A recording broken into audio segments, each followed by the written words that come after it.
Hello बच्चों, आप सभी का पेपर मैंने देखा कि 11 अप्रैल को आप सभी का 10th क्लास का उर्दू का पेपर है ना बच्चों। तो मैंने आप सभी को बहुत सारे वीडियो 10th क्लास के बोर्ड एग्ज़ाम के ऊपर मैंने बनाया है बच्चों।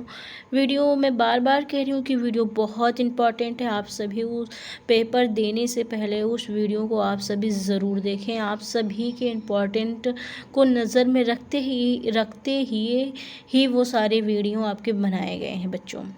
ओके बच्चों, तो देखिए मैंने जो है कुछ मेरा जो स्किप रह गया या मैंने सोचा वक्त है थोड़ा सा आपका कल ही नहीं आज तो 9 तारीख है, यानी कि 11 अप्रैल को ही आपका पेपर है। कुछ ना कुछ आपको मैं और ज़्यादा बताती जाऊँ।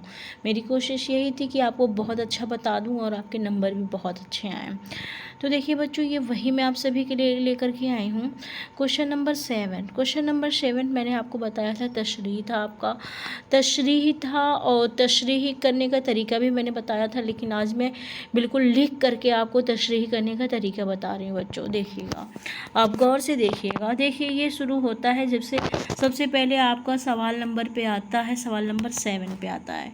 तो इस तरीके से आपको लिखना है कि जवाबात नंबर 7। मैंने पहले ही बताया है कि आप सवाल नंबर नहीं लिखेंगे, आप लिखेंगे जवाबात नंबर 7। ठीक है, आपने जवाबात नंबर 7 लिखा और ये आपका 2 पार्ट में डिवाइड होगा, यानी तशरीह करने के लिए या एक्सप्लेनेशन करने के लिए आपका 2 पार्ट में डिवाइड होगा। एक होगा आपका अलिफ, यहाँ पे आप देख रहे हो, एक होगा आपका अलिफ और दूसरा आपका होगा बे। ठीक है, तो इसमें आपको जो आएगा, यानी अलिफ का हिस्सा आपको अगर आता है तो आप अलिफ से तशरीह करिए, यानी बे का हिस्सा आपको आता है तो आपको बे का हिस्सा तशरीह कर लीजिए। ठीक है, तो मैंने एग्जाम्पल के तौर पे आप सभी के लिए लिया है। देखिए हिस्सा ऐसे ही सेम प्यारे बच्चों आपको इस बार बोर्ड में लिखना है। ओके, तो इस तरीके से आप बिल्कुल लिखिए, हिस्सा लिखिए, यानी कौन से हिस्से को आप कर रहे हैं, यानी बे वाले को आप कर रहे हैं। ठीक है, तो आपने बे वाले को किया। आप सबसे पहले पैराग्राफ के लिए आप क्या करेंगे, आप देख रहे हैं यहाँ पे हिस्सा बे तो मैंने लिख दिया। अब सबसे पहले उस पैराग्राफ का, ठीक है, उस पैराग्राफ का जो पहला होगा, पहला एक दो पहले लफ्ज़ जो उसके होंगे उसको हम ले लेंगे। यहाँ पे आप देखो जो मैंने लिखा हुआ है, सबसे पहले आप इशारा ही डालोगे, ऐसे ही डालोगे, आप इशारा ही लिखोगे। यहाँ पे इशारा आपने यहाँ पे हेडिंग बनाया। ठीक है, तो इशारे में सबसे पहले आपने फिर पैसेज में देखा कि पैसेज का पहला हरूफ क्या आया है, लफ्ज़ क्या आया हुआ पैसेज का। तो पैसेज का पहला यहाँ से शुरुआत होता है कि अप्रैल का महीना था, और जो सबसे लास्ट जो आ रहा है वो है जाएंगे। ठीक है, तो इस तरीके से सेम आपको यही उतारना है इशारा, जैसे मैंने लिखा हुआ अप्रैल का महीना था और गाते जाएंगे। ठीक है बच्चों मैं एक चीज़ और बता दूँ, ये जो सबक है ये सबक बहुत इंपॉर्टेंट है आपका। ये पूरे चांद की रात से ही ये सबक लिया गया, इसीलिए एग्जाम्पल के तौर पे जो मैं आज बताना चाह रही हूँ वो इम्पॉर्टेंट का ही बता रही हूँ मैं आप सभी को। तो आप इस तरीके से लिखेंगे इशारा लिखने के बाद आपने फिर डाला यहाँ पे, जस्ट उसी के नीचे आपको लिखना है स्याको सबाक। आप यहाँ पे देख सकते हो, ये मैंने लिखा हुआ स्याको सबाक। देखिए बहुत ही आसान होता है, कोई भी मुश्किलात नहीं है। अगर आपको बशर्ते उस सबक का नाम और उसके राइटर यानी कि उसके मुसन्निफ़ का नाम आता रहेगा। तो एक चीज़ मैं बता दूं, बहुत सारे बच्चों ने मुझे कमेंट किया कि मैम उर्दू की किताब का क्या नाम है। तो उर्दू की किताब का नाम जो है बेटा आपको उर्दू की नई किताब है। ठीक है, क्या है, बस एक ही नाम है उर्दू का, उर्दू की नई किताब, लेकिन उसके आपके राइटर का नाम नहीं पूछा जाता। बहुत सारे बच्चे कंफ्यूज हैं कि उसके मुसन्निफ़ का नाम से आपको कोई लेना देना नहीं है। आपको जो सबक के जो राइटर होते हैं आपको उनसे लेना देना है बच्चों। देखिए, तो इस तरीके से ये आपका सबक हो गया, ये मैंने आपको पहले ही बताया था।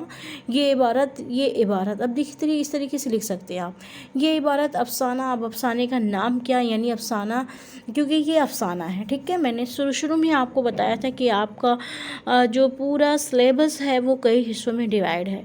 अफसाना है, अगर नश्र और नज़्म को अलग कर दिया जाए तो अफसाना, नावल और इंशाइया, ऐसे बहुत सारे हैं आपके। इंशाइया है, नावल है, और फिर उधर अगर नज़्म का हिस्सा देखा जाए तो नज़्म है, गज़ल है, मरसिया है, कसीदा है।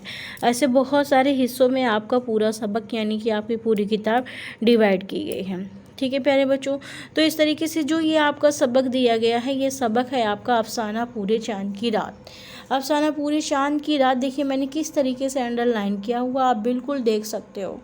मुझे यहाँ पे कुछ नहीं करना है, सेम जैसे मैंने लिखा आप सेम वैसे ही पेपर में उतारोगे, अगर आपको अच्छे से राइटर का नाम आता है तब, ठीक है। अफसाना पूरे चांद की रात से माखूज किया गया है, यहाँ मैंने लिखा है। इसके अफसाना निगार, अब देखते हैं कि इसके अफसाना निगार कौन है। तो इसके अफसाना निगार कृष्णचंद्र जी हैं, ठीक है। इसके अफसाना निगार यहाँ पे कृष्णचंद्र जी हैं। आप चाहें तो इसका स्क्रीनशॉट ले लीजिए बच्चों। बिल्कुल सेम, बहुत ही आसान तरीका है और अच्छा नंबर लाने का तरीका है, इसमें कोई डाउट नहीं है कि आपको अच्छा नंबर यहाँ पे नहीं मिलेगा। हूबहू आप मेरे ही जैसा आप उतारिए, ठीक है। अब तो ये हो गया। और आपका उसमें पूछेगा क्वेश्चंस में, वो करेगा कि हवाले के साथ लिखिए। तो उसके बाद जस्ट आप तुरंत से आपको सबाक के यहाँ के बाद तुरंत आप यहाँ पे हेडिंग बना दीजिए हवाला। जैसे मैंने हवाला यहाँ पे लिख दिया, ठीक है। अब हवाले में आपको क्या करना है, मैंने पहले ही आप सभी को बच्चों बताया है। हवाले में आपको बताना रहेगा कि मेन टाइटल क्या है, यानी इस कहानी या ये स्टोरी आपकी किस पे चल रही है, ठीक है। ये स्टोरी, ये कहानी आपकी किस पे चल रही है, किस पॉइंट ऑफ व्यू करके किस स्टोरी को आगे बढ़ाया जा रहा है, ठीक है। मेन समरी क्या है इसकी, यही आपको बताया। तो देखिए इसमें क्या था, इस अफसाने में, जो ये आपका अफसाना था पूरे चांद की रात, ठीक है। इस अफसाने में कृष्णचंद्र ने कश्मीर के बहार के मौसम का जिक्र बहुत ही खूबसूरत अंदाज में किया गया है, ठीक है। यानी कि इस अफसाने में कृष्णचंद्र जी ने कश्मीर के जो बहार के जो मौसम होते हैं वो बहुत ही खूबसूरत अंदाज में इसको इन्होंने पेश किया है, इसको बयान किया है, ठीक है। आप इसका स्क्रीनशॉट ले लें बच्चों, क्योंकि ये बहुत इंपॉर्टेंट है आप सभी के लिए। अब देखिए हो गया ये पूरा, आप देखते जाइए। स्याको सबाक हो गया, स्याको सबाक के बाद ये नीचे आपका हवाला हो गया। हवाला के बाद जो अब आपका लास्ट वाला आता है वो क्या आती है, आपको मतलब आती है। मतलब में आपको क्या करना है, आपको पूरी की पूरी स्टोरी जैसे दिख रही है, मैंने पहले ही बताया, उसे अपने अल्फाज में, अपनी ज़बान में उस स्टोरी को बहुत बड़ा करके उसको आपको बना करके आपको रख देना है, ठीक है। जैसे मैंने यहाँ पे देखिए लिखा है, कुछ तो लिखा है कि कृष्णचंद्र जी कहते हैं, यानी अगर राइटर का नाम लिखते हैं तो और अच्छा आपके लिए अट्रैक्टिव रहेगा, इम्प्रेसिव भी रहेगा आपके लिए, ठीक है। तो यहाँ पे आप इस तरीके से लिख सकते हो, मतलब कृष्णचंद्र जी कहते हैं कि अप्रैल का महीना था, बादाम की डालियाँ फूलों से लद गई थी। बच्चों ये पैराग्राफ पहले बहुत आता था, हो सकता है इंशाल्लाह इस बार भी आ जाए कि अप्रैल का महीना था। अगर आपको ये पैराग्राफ बोर्ड में दिखता है तो आप क्या करेंगे, तुरंत आप समझ जाएंगे कि ये पूरे चांद की रात से ये आपका पैराग्राफ लिया गया है, ठीक है। तो इस तरीके से आप यहाँ पे इसको उतार देंगे, ये आपका 7 नंबर पूरा हो गया। अब हम आगे चलते हैं। देखिए आपका 9 नंबर है। 9 नंबर जो आपका गज़ल वाले होते हैं, शेर की जो आपकी तशरीह करनी होती है, उसका भी मैंने आप सभी के लिए एक एग्जांपल लिया हुआ है। देखिए इसमें आपको कुछ नहीं करना, जवाबात नंबर 1 लिखा है, 9 आपने यहाँ पे लिख दिया, जवाबात नंबर 9 ये आपका हो गया। अब देखिए अब इसमें भी क्योंकि 10 होते हैं पूरे, ये कितने होते हैं शेर, ये शेर जो आपके होते हैं ये पूरे 10 शेर होते हैं, है ना। 10 में से आपको कितने करने थे, आपको इसमें 5 करने थे। तो 5 में से ये पहला वाला मैंने यहाँ पे शुरू किया, बस आप इसे लिख सकते हैं इशारा। एक उम्र चाहिए, पेपर में अगर आप देखेंगे तो उसमें है, एक उम्र चाहिए कि गवारा होने से इश्क रखी आज लज्जते ज़ख्मे जिगर कहाँ, ये आपका शेर है। इसलिए शेर की भी पहला लफ्ज़ मैंने यहाँ पे लिया, शेर का भी पहला लफ्ज़ यहाँ से लिया और लास्ट वाला यहाँ पे लिया, और बस यहाँ पे मैंने तशरीह लिख दी। अब देखिए बच्चों इसमें आपको बिल्कुल भी आपको स्याको सबाक नहीं लिखना, बस आप इस तरीके से लिख सकते हैं कि शायर कहता है कि जैसा मैंने तशरीह में लिखा है, आप बिल्कुल वैसे उतार देंगे। इसमें आपको कोई भी दिक्कत या कोई भी डाउट नहीं होनी चाहिए, बिल्कुल सेम शायर कहता है कि, फिर इशारा डाला दूसरे नंबर पे, फिर शायर कहता है कि 5 ऐसे हमने पूरा कर दिया, ये हो गया। अब देखिए बहुत मोस्ट इम्पॉर्टेंट चीज़ मैं आपको बता दूँ, अगर मान लीजिए आपका आता है जो है हुब्बुल वतनी पे या कौमी एकजहती पे शेर आता है, अगर नहीं भी आता है, मान लीजिए आपको तशरीह करने के लिए कोई वतन से रिलेटेड आपको नज़्म मिलती है, तो भी अगर आपको मज़मून मिलता है फिर भी बहुत अच्छी बात है, और अगर आपको मज़मून नहीं भी मिलता है तो आपको जो है तशरीह करने के लिए कोई वतन से रिलेटेड आपकी कुछ मिल जाती है, तो आप तुरंत क्या करेंगे, ये सारे शेर आप देख लीजिए, शेर बहुत अच्छे हैं बच्चों, ये आपको अच्छे नंबर दिलाएंगे। बिल्कुल आपको अच्छे नंबर लेके आएंगे। बहुत ही मशहूर शेर है ये, देखिए पहले देखते जाइएगा आप। पत्थर की मूर्तों में समझा कि खुदा है, पत्थर की मूर्तों में समझा कि खुदा है, खाके वतन का एक एक ज़र्रा मुझे देता है। ये आप कौमी एकजहती पे ये शेर आप लिख सकते हैं। कौमी एकजहती भी अगर कोई भी आता है, आपका वतन से रिलेटेड कोई भी मजमून आता है, तो आप फटाफट वहाँ पे लिख दें। दूसरा शेर जो आप सभी बहुत अच्छे जानते हो, इकबाल का, आपके मज़हब नहीं सिखाता आपस में बैर रखना, हिंदी है हम वतन है हिंदोसिता हमारा। ठीक है, इस तरीके से आप इसको भी लिख सकते हैं। हो गया ये आपका, मैंने आपको कुछ बताया, शेर बताया, इससे आप सभी के नंबर बहुत अच्छे मिलेंगे शेर से। ठीक है, तो आप चाहें तो बच्चों पहले देखिए, चलिए इसका स्क्रीनशॉट आप अच्छे से ले लें।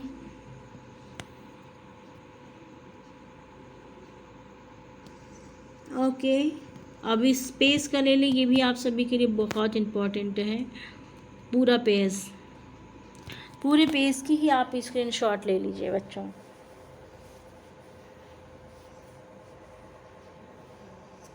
ओके, आते हैं अब नेक्स्ट पे। मैं नेक्स्ट आपको क्या बताऊं, एक ही बात बचती, हाँ, जैसे मान लीजिए गज़ल करने को आए, क्योंकि मैंने देखा है कि मैंने आपको पिछली वीडियो में बताया कि इस बार गज़ल ज़रूर आएगा। क्वेश्चन नंबर 2 पे आता है कि किसी 2 पर मुख्तसर नोट लिखिए। किस पे आता है? 2 पे आता है मुख्तसर। तो आप शुरुआत गज़ल हमेशा यहीं से करिए। आप शेर लिखिए, हेडिंग ऊपर बना दीजिए गज़ल, ठीक है। और जो भी आपका जवाबात नंबर है, जवाबात नंबर 2, ये सवाल जवाबात नंबर 2 पर ही आपका, तो जवाबात नंबर 2 आप लिख करके आप गज़ल के लिए एक बहुत ही प्यारा सा शेर है आपका बनाइए, आपको नंबर बहुत अच्छा मिलेगा। आज शुरुआत यही करेंगे। देखिए मैंने किया हुआ है, आगाज़ गज़ल नाम ज़ुलेखा लिखा जाए, आगाज़ गज़ल नाम ज़ुलेखा लिखा जाए, मक्ते में तखल्लुस किसी यूसुफ़ का लिखा जाए। ये लिखा जाए लिखा है, थोड़ा सा ओवर राइटिंग लग रहा होगा आपको, लिखा जाए है, ठीक है, ऊपर रहा तो क्लियर है। मक्ते में किसी तखल्लुस यूसुफ़ का लिखा जाए, ये आपका गज़ल का बहुत इंपॉर्टेंट शेर है, आप इसको ज़रूर याद करिए, ठीक है। अब देखिए, अगर मान लीजिए अगर आपका मज़मून आता है कि आपका पसंदीदा अदीबकार आता है, या पसंदीदा शायर मान लीजिए आता है, तो पसंदीदा शायर के लिए आपका बहुत ही प्यारा शेर है एक, आप लिख सकते हो कि उनकी तारीफ़ के लिए, यहाँ पे मैं देखो लिखा हुआ किसी की अज़मत बढ़ाने के लिए, उनकी तारीफ़ में उनकी अज़मत बढ़ाने के लिए आप ये शेर लिख सकते हैं, जिसका नाम क्या है? इसका नाम ये है कि हज़ारों साल नरगिस अपनी बेनूरी पे रोती है, ठीक है। हज़ारों साल नरगिस अपनी बेनूरी पे रोती है, बड़ी मुश्किल से होता है चमन में दीदावर पैदा, बड़ी मुश्किल से होता है चमन में दीदावर पैदा। इस तरीके से जब भी किसी अदीब का, या अगर मान लीजिए अदीब का नहीं आता है, तो आपको जहाँ पे हालाती ज़िंदगी भी लिखने को मिलती है बच्चों, वहाँ पे आप यही लास्ट वाला शेर लिख करके आप वहाँ पे एंड कर दीजिए। लास्ट वाला शेर डाल करके आप बिल्कुल यहाँ पे एंड कर दो, आपको बहुत ही अच्छे नंबर मिलेंगे, ठीक है। अब ये लास्ट शेर मैंने आपके मर्सिया के लिए लिखा हुआ है, ये भी बहुत इंपॉर्टेंट है। मर्सिया मैंने पहले ही बताया कि दुख दर्द भरी दास्तान होती है, तो इसमें देखिए कितनी बातें आपके बिल्कुल सामने आ जाएंगी। लफ्ज़ भी चुस्त हो मज़मून भी आली हो जाए, लफ्ज़ भी चुस्त हो मज़मून भी आली हो जाए, मर्सिया दर्द की बातों से न खाली हो जाए, ठीक है। तो ये आपको बहुत ही इंपॉर्टेंट शेर है, और आपके बिल्कुल नंबर बढ़ाने का तरीका है। जिन बच्चों की तैयारी बहुत अच्छी है वो बहुत गौर करें, थोड़ा सा, ओनली थोड़ा सा बच्चों, आप अगर गौर करेंगे तो आपको बहुत ही अच्छा नंबर उर्दू में आपका आ सकता है। और मान लीजिए आपका इंशाल्लाह, अल्लाह करे आप सभी बच्चों का बहुत अच्छा पेपर जाए, आप सभी बहुत अच्छा नंबर लाएं। अगर आप सभी को बहुत अच्छा पेपर जाता है, आपकी मेरिट बनती है, तो आप BA क्लास में भी उर्दू लीजिएगा। तो मैं आपको BA क्लास की भी उर्दू की तैयारी आप सभी इंटर के बच्चों को मैं ज़रूर कराऊँगी, ठीक है बच्चों। तो ये तो हुई आगे की इंशाल्लाह आपके अच्छे नंबर से पास होने के बाद की बात। फ़िलहाल आप पहले इसका स्क्रीनशॉट ले लें।